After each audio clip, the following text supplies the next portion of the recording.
Hello viewers, welcome back to another Daily Retro episode. Today we're going to be starting a new series. It's called Junk or Treasure. A couple of times now when people sort of know my background, they know that I like retro games, so it's happened a couple of times now where friends or work friends have given me bags of what they think is junk and given it to me, and I'm like, please do not trash this stuff. They are actually thinking of throwing it away. And then they give me this bag of stuff and I'm like, whoa, geez, I'm glad you didn't throw that away. So as some of you know, I work in IT. I'm actually a SQL database engineer. That is my job title. Kind of by accident, I trained as a second line support Windows engineer and just sort of ended up in that role because no one else knew SQL, which is quite funny. But yeah, it pays the bills and it's good fun. But people know that I'm into my hardware, my retro tech, and the first time someone messaged me a few months ago after I think I put my games room on the work forums, and a few people have sort of seen this and thought, wow, he's into his retro sort of thing, and he said, one of my work friends messaged me and said, oh, do you want this box of N64 stuff? And I was like, yeah, okay. So next day he came in with it, gave me this box, opened it, it's a Super Nintendo with like 13 games in it, and I was like, A, that's not an N64, and B, you were actually thinking of throwing this away. Definitely not junk. Usually comes really dusty, but not an issue for me. I know how to take things apart, so take it home generally, take it apart, isopropyl it, check it works with the power supply, plug it into my upscaler and modern TV and see it all works perfectly, and if I'm happy then I'll generally just take it to a retro game shop, because your local retro game shop is going to give you way better prices than a CEX ever will, and they'll generally be more honest as to what they can give you for it, and not just like follow the eBay sort of pricing. They'll give you an honest price.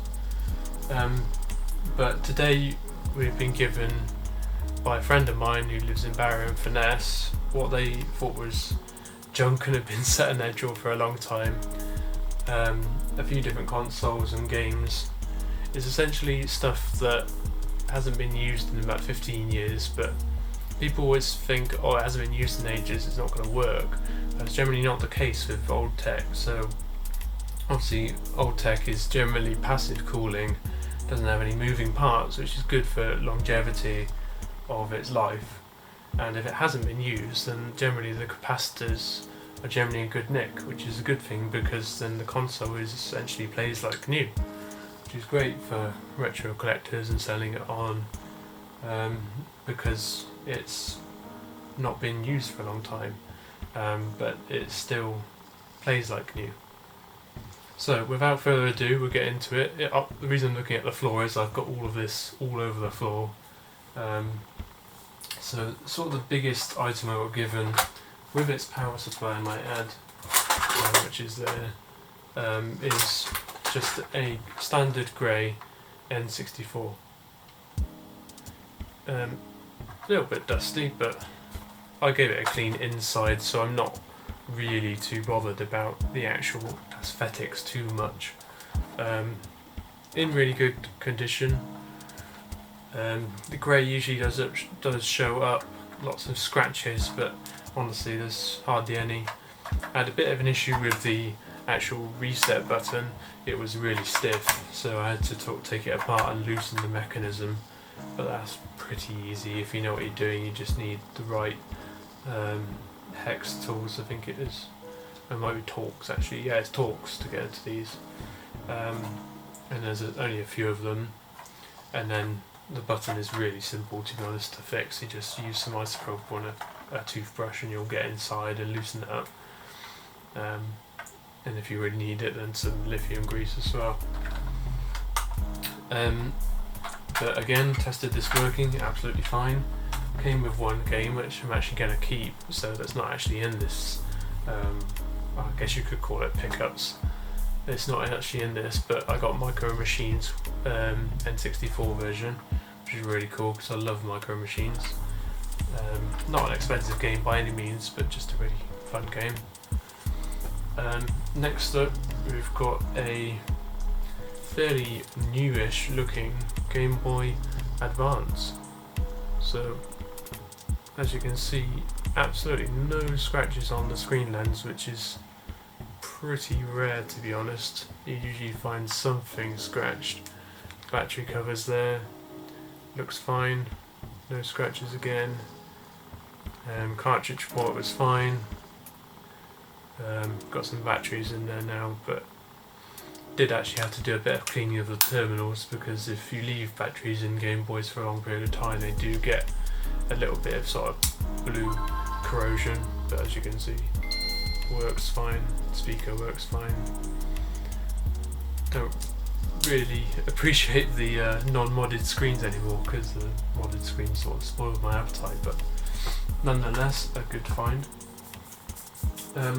Next is something that I haven't been able to test, but I'm pretty sure it works because everything else works, and I've had a look inside and it's all looking perfect, to be honest, and that is a Mega Drive 2.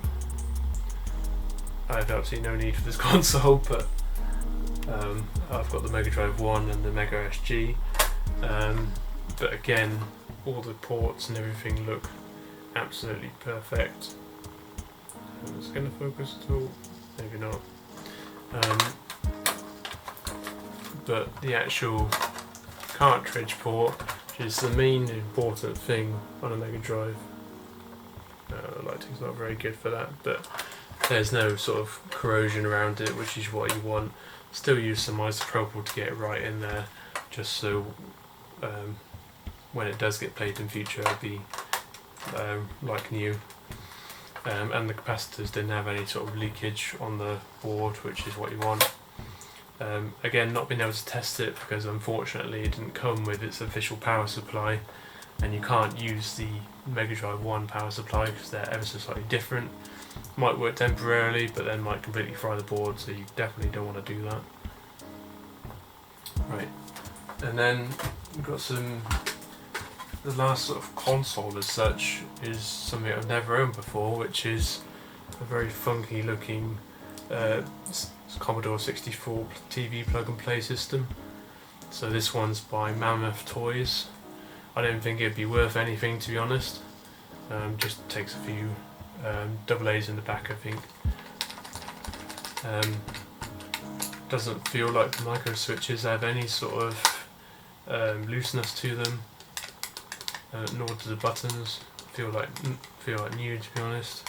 So it's probably barely been used. Cable's in really good condition, and yeah, I didn't think it'd be worth anything, but it turns out on eBay they go for about 30 quid.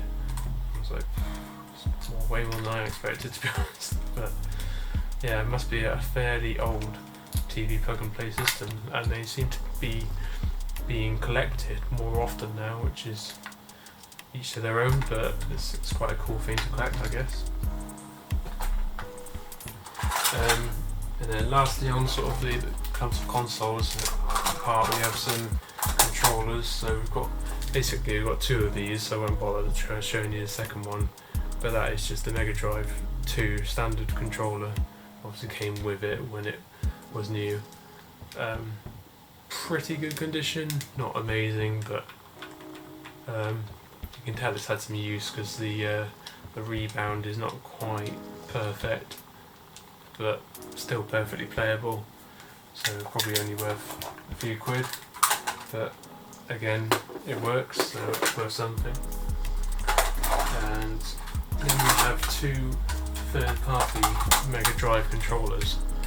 So I couldn't find anything out about this controller. So if you know something about it, let me know. But it's just called a Professional Fighter Pad 2, and this one is called a Graduate Phase 9. And I'm pretty sure this Graduate goes for only about €10 on eBay. Not exactly a highly sought after third party controller, but has all these switches, I think, so you can do combos on fighting games, which is quite cool. And then because most people think old games well, people who don't know about retro games, they generally think, oh, the cases are just taking out room, we'll get rid of the cases.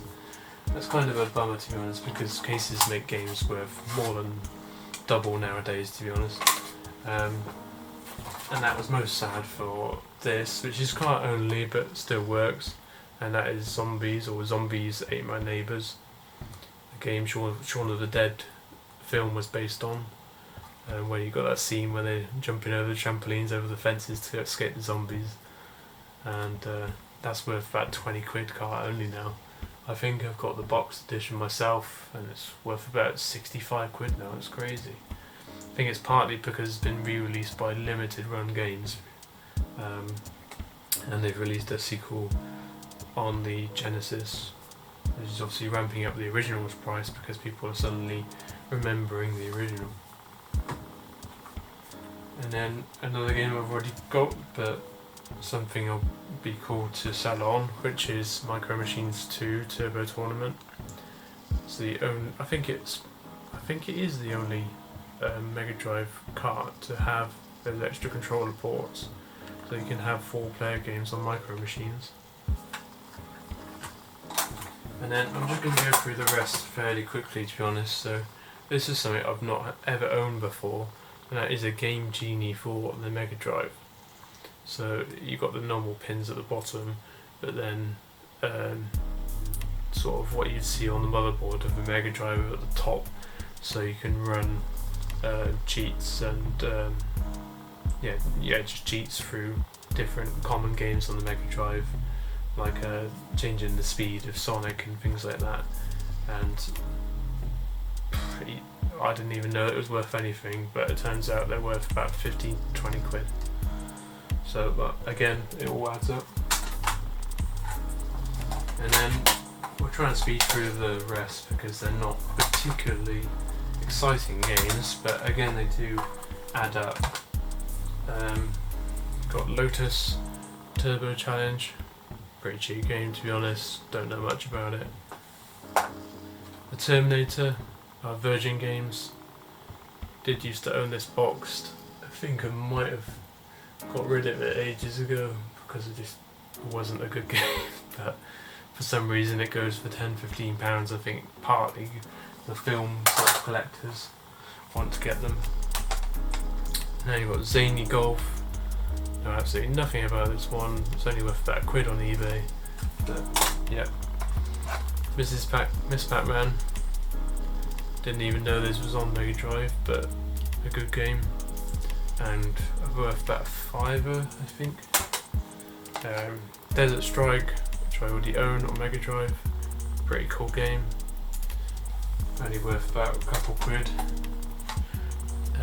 Winter Challenge, again only worth £1 or £2. And Arcade Classics, which again is only worth about £1. I think it's got Centipede, Space Invaders and Breakout, possibly. It's by Atari, anyway. And then another cheap game, which is called Where in Time is Carmen Sandiego, which is again quite a cheap game. And that is it, to be honest. You wouldn't think getting given this stuff that is worth so much money, but honestly, you add it all up and it's over 100 quid's worth of stuff. And that's not me overvaluing things, that's me putting values on things that are below what they sell for on eBay, because eBay obviously tops up by 10-15%, whatever it is. So I think that's really cool. And if you've ever been given bags of stuff like this because people know that you like retro gaming, then just let me know down in the comments. If you like this video, please subscribe, and I'm trying to do videos weekly from now on, so I hope to see you in the next one. Bye for now. Cheers.